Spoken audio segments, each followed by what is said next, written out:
हमारे साथ भारतीय जनता पार्टी के सांसद कौशल किशोर जी मौजूद हैं। इनके बेटे पर हमले की पहली खबर आई थी और बाद में पुलिस ने दावा किया है कि वो हमला नहीं था, बल्कि एक सोची समझी रणनीति के तहत हमला करवाया गया था। सांसद जी सीधे मौजूद, उनसे बात कर लेते हैं। सर, क्या जानकारी मिली आपको? हमें तो आज रात में 2:03 पे आयुष ने फ़ोन किया कि पापा मेरे गोली मार दी गई है, वो हमला हुआ है, मैं पुलिस चौकी पे हूँ। तो फिर दरोगा जी से मेरी बात हुई, उन्होंने कहा हम ट्रामा सेंटर लेकर के चल रहे हैं इनको, आप आइए। तो फिर मैं ट्रामा सेंटर पहुँचा। ट्रामा सेंटर में लेके आए, एडमिट कराया गया, एक्सरे वगैरह हुआ। फिर उसके बाद मैंने पूछा उससे क्या कि कैसे क्या हुआ, तो उसने बताया कि हम अपने साले के साथ नीचे उतरे 2 बजे और तब जो है मेरे ऊपर एक गाड़ी खड़ी थी, उसमें से 3 लोगों ने गोली चलाई। गोली उसने बताया कि एक ही आदमी ने मारी। अब मैंने पूछा उनको जानते हो, पहचानते हो? कहने ना हम जानते हैं ना पहचानते हैं। उसने जो ये बताया लड़के ने, पुलिस के सामने भी और मेरे सामने भी। अब उसका जो साला है, उसका चैनल के माध्यम से पता चला कि वो कह रहा है कि वो हमने ही गोली मारी है और हमसे गोली आयुष ने मरवाई 5 लोगों को फंसाने के लिए। कुछ लोगों के नाम भी बताता है। तो मैं ये नहीं समझ पा रहा हूँ कि अगर वो फंसाना चाहता था तो मेरे से क्यों नहीं बताया कि इन लोगों ने मुझे गोली मारी, या जब पुलिस पूछ रही थी तो उसको बताना चाहिए था कि इन लोगों ने मेरे गोली मारी। उसने ये क्यों कह दिया कि हम उनको पहचानते नहीं? तो ये बात कुछ गले नहीं उतरी मेरे लड़के की। और उनका चूंकि साला जो बता रहा है, तो ये तो अब पुलिस सामने आयुष आएगा, बात करेगा आमने सामने, तभी कुछ उसका निर्णय पता चलेगा सच क्या है। फिलहाल उसके जो गोली लगी उसमें मेडिकल ट्रीटमेंट हुआ और डॉक्टर ने बताया कि घर जा सकते हैं।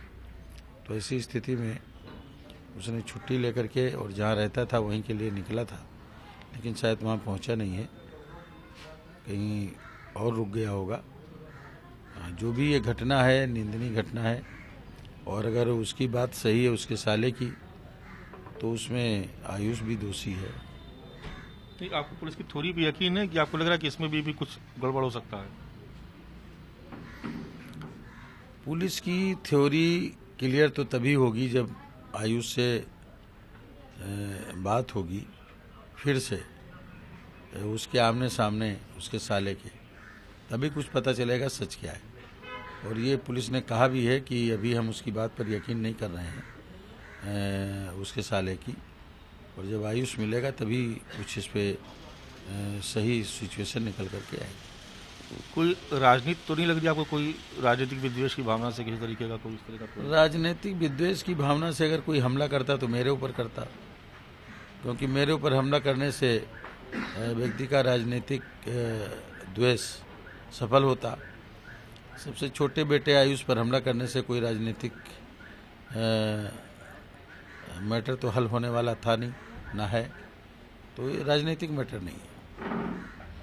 आयुष, कुछ कई तरह की चर्चाएं हो रही, लोग कह रहे हैं कि आयुष यहाँ पर आपके साथ नहीं रहता था, आपने उसको अलग कर दिया था। क्या यह बात सही है? ये हाँ, आयुष ने अपनी मर्जी से, परिवार लोगों की मर्जी के खिलाफ एक लड़की से शादी कर लिया था, और हम उससे कह रहे थे शादी कर देंगे, लेकिन पहले जो लड़का है उसकी कर दे, और अभी तुम कम से कम 21 साल की तुम्हारी उम्र हो जाए, उसके बाद तुम्हारी कर देंगे, ऐसी स्थिति हो जाने दो। लेकिन वो लड़की जो है शायद उस पर प्रेशर बना रही थी कि नहीं करोगे तो दिसंबर में हमारी शादी दूसरी जगह हो जाएगी, और अपने को IAS की तैयारी करने की बताती थी। वो इतना मोह में फंसा हुआ था कि वो सुसाइड करने के लिए तैयार हो गया, और फिर वो मुझसे कहने लगा हमें अपनी ज़िंदगी जीने दो। तो मैंने कहा कैसी ज़िंदगी चाहते हो? तो उसने कहा हम शादी करेंगे और अपना अलग रहेंगे। तो हमने कहा ठीक है करो। तो उसने अपना शादी कर ली और अलग उसी के साथ रहता था। बहुत शुक्रिया। तो सांसद कौशल किशोर जी बता रहे हैं कि उनके पुत्र से उनकी बात हुई थी जब वो भर्ती हुए थे ट्रॉमा सेंटर में, उसके बाद से अभी दोबारा संपर्क नहीं हो पाया है, लेकिन पुलिस की अपनी थ्योरी, उस पर भी कई तरीके के सवाल हैं। सत्य तभी मालूम पड़ पाएगा जब आयुष पुलिस के सामने बयान देगा, और उसका ही सभी को इंतजार है। कैमरा पर्सन धर्मेंद्र कुमार साहू के साथ मानस श्रीवास्तव, लखनऊ, न्यूज़ 24।